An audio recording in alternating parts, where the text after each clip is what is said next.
My neighbor tried to trap me into raising his daughter's baby. When I refused, he told me, "Your bitch mother raised a wuss." So I clocked him. As revenge, he broke into my house hammered AF. After speaking to him, I found out why. I live beside the definition of the girl next door. Athena was naturally beautiful, very intelligent, basically gave the vibe of Rory Gilmore from Gilmore Girls, a show I only watched because she told me to. Me and her family have always been pretty close. They were the type to invite you to everything and make you feel like you're one of them. And because I don't have a dad, this meant everything to me, especially when I got old enough to be invited to his gun range visits or weekend golf trips. And don't get me wrong, I love my mom. She's actually my favorite person, but she is so kind that she never forced me out of my comfort zone. And that was something Athena's dad did, and being an ex-veteran made him an even better role model. Even with how things ended, I still attribute a lot of my chivalry and gentlemanlike qualities to him. But of course, at the time, I didn't appreciate it, because my main motivation was getting close to Athena, not even in a shirny way. She was the type of girl you want to make pasta for, to spoil her with everything you have. Sometimes I could have sworn she was flirting back, but either way, I always told myself that if we ended up as just friends, it would still be a W, because she was an amazing person that I wanted in my life. So when she started dating Trent, a guy from our high school, I didn't even care, because by that point she was more like my little sister anyway. The only one who cared was her dad. He'd say he was bad news, that he didn't trust his intentions, just normal dad stuff. One day I was with Athena when she started crying her eyes out. I proceeded to ask the most intelligent question I could think of. "Are you on your period or something?" She just stared at me before crying 10 times harder. She didn't say anything, just left to go to the bathroom. And when she returned a few seconds later, she had sticks in her hands. Like, those blue and white clear blue sticks. There must have been like 10 of them,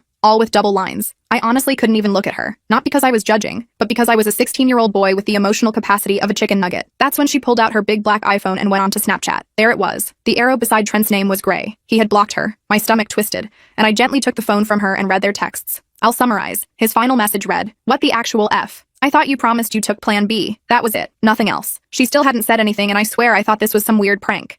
Athena, I know. It's awful," she interrupted before starting to cry even harder. I asked her if she told her parents yet, and that's when she finally revealed her ulterior motive. "No, I was actually hoping you would do it for me." Her voice was meek, like a child asking their mom for a third scoop of ice cream. I wanted to bury my face in my hands, to sigh and pinch the bridge of my nose, but instead, I just nodded, because I knew she was right. It was better coming from me. I never knew that her dad would blame me. I began to zone out and think of how to do it. "Can you please just do it right now, Daniel? I just want to get it over with." Her timidness had disappeared and was now replaced with an anxious urgency. My face contorted into a completely straight face, like the emoji. I grabbed the sticks and went downstairs. Her mom wasn't home, but her dad was. His mouth stretched open so wide I thought his jaw would break. His eyes practically popped out of his skull. "Trent," was all he could manage to say. I nodded, and his fists immediately clenched as he grabbed his keys to go find him, but I stopped him. "Sir, can I give my 2 cents?" The word "sir" immediately disarmed him as much as I'd hoped, so he let me continue. "I think you should just focus on comforting Athena. She's very scared right now." His fist loosened. He put his hand on my shoulder and just nodded. "Son, can you stay the night tonight?" he asked. The house was tense, and I knew my mom would let me, so I agreed. I slept on Athena's floor that night just listening to her cry because she kept telling me to